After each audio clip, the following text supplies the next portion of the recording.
abantu bakoma amashyi uyu munsi ejo bati ni bamubambe. Akanwa kakubashye karongera kakubahuka. Niko umwana w'umuntu ameze. Umutima wakubashye urongera kakubahuka. Uwakubwiye ngo urasa n'ikizubazuba akagushaka arongera akakubwira ngo urasa na shitani.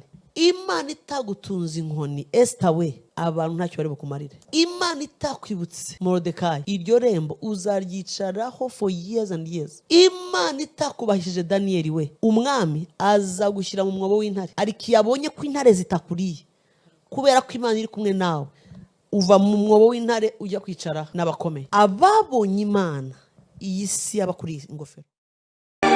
Imana itakubahishije abagerageza kukubaha bazakubahuka vuba. Umuntu arabanza akakwemeza agafata ukagira ngo ntuzigere urekurwa, ariko iyo abona utari murahura n'ibyo ashaka ashyira ku ruhande agashyiramo abandi. Simple, ubuzima bukakomeza. Imana niyo ifata itarekura, kandi iyo yagufashe itarekura ikwemeza abantu. Nudashaka ukwemera buri rugamba rugira abapfa, buri rugamba rugira abafatwa mpiri.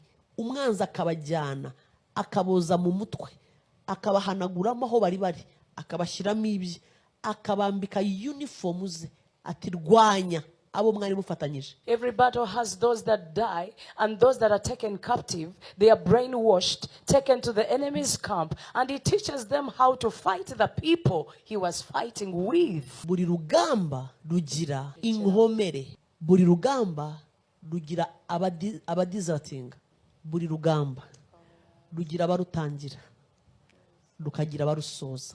Imana ishimye ko hari abagatanu basoza urugamba. Reka nkubaze uri mubahe muri aba bantu batanu. Tangira uyu munsi wiposition aho uzajya. Yakoze icyo mwami yanyishuri. Ese wigeze ufata igihe cyo kumushimira wamuzamuriye amaboko aho wicaye? Raise up your hands where you're seated. Wamwibukije ko hari icyo yakwishuriye. Remind him of what he paid. If he would have not given us, forgiven us, where we would be. Tuba twamaze kujya mu cyigicu cy'Imana. So iyo utadevelopye kwizera kwawe muri icyo gicu, umva rero nk'ibiri banga. Iyo igicu kimeze gutyo nta kitakubaho.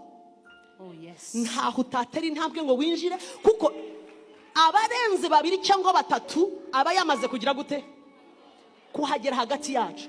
Wowe ukabona iruhande rwawe bagukuyeho umuntu ari muri abwe uti yo faya, warangiza ukongera ugafata bwa bukene bwawe ukabusohokana hariya. Erega daimoni ni daimoni. Uwo bakwiye iruhande rwawe yari nyirasenge wamubwejuragamo, ariko icyo ucikiye nawe ni daimoni. So kudahita profit icyo kirere ni wowe bigirira nabi. Niyo mpamvu umuntu ataha akagaruka akagira ngo ubwo ntagize ngo bwe nta cyagiye. Ntega amatwi, turi munsi y'igicu wangu. Anything, nta kintu kitavuka. Abaganga b'ijuru barahagaze. Uzi ko ufite uri munsi y'igicu ku buryo wakohereza ijambo iwawe mu rugo. Ubu wakohereza kwa nyogosenge.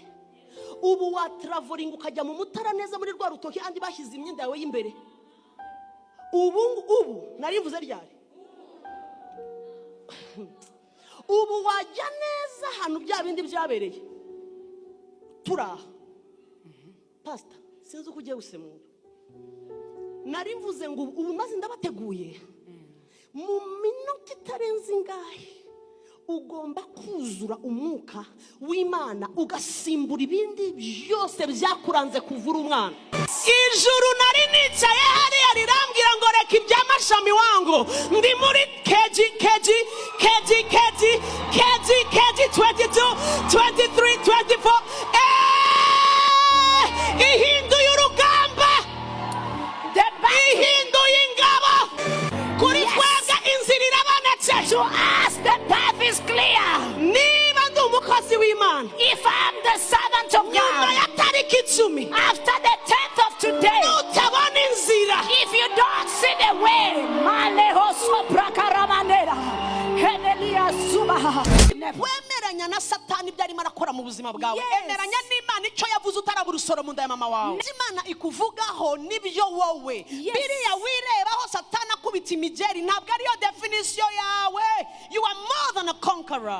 Ikitwica turebaho turi uyu munsi kwa Potifari niturebe ko dufite Imana ejo izatugeza mu byo yavuze. Ntabwo uri aho uri uraha amaso yawe areba. Nukomeza kwirebera muri ubwo bukene burazenguruka iwawe mu bana Minervare yabuze mu mugabo murakubitana buri kanya urapfiraho. Niyo mpamvu abantu badeprima pastor. Komeza wature aho hagati uvuga ngo ndabizi aho ndimo ndagana. Ndabizi ko amarira ashobora kurarira umuntu ijoro ariko mu gitondo impundu waya arimo aragushyira kuri speed y'ibintu utazi yaveho. Ejo uraza gutakaza destiny, uraza gutakaza ejo hazaza hawe, uraza gutakaza igipfunyika cy'ijuru, uraza gutakaza ikimana.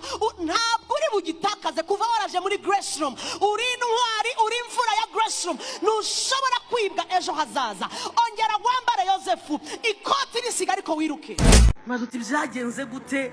Uce muri covid, uce muri bya bibazo, uce muri amatiku, uce muri ya ntambara, uhagaze uyu munsi byagenze bite? What happened? How did you go through COVID, through the struggles, through the hatred at the workplace? How did you make it this far?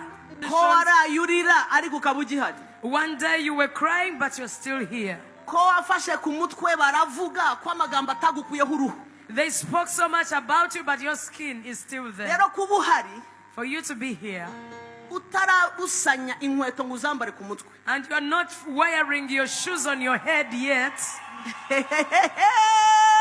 Yes, Lord. Nakabuza hari icyo warutegereje kubona. You are waiting to see something. Nothing will fail you from seeing it. Félicitations en avance. Congratulations in advance.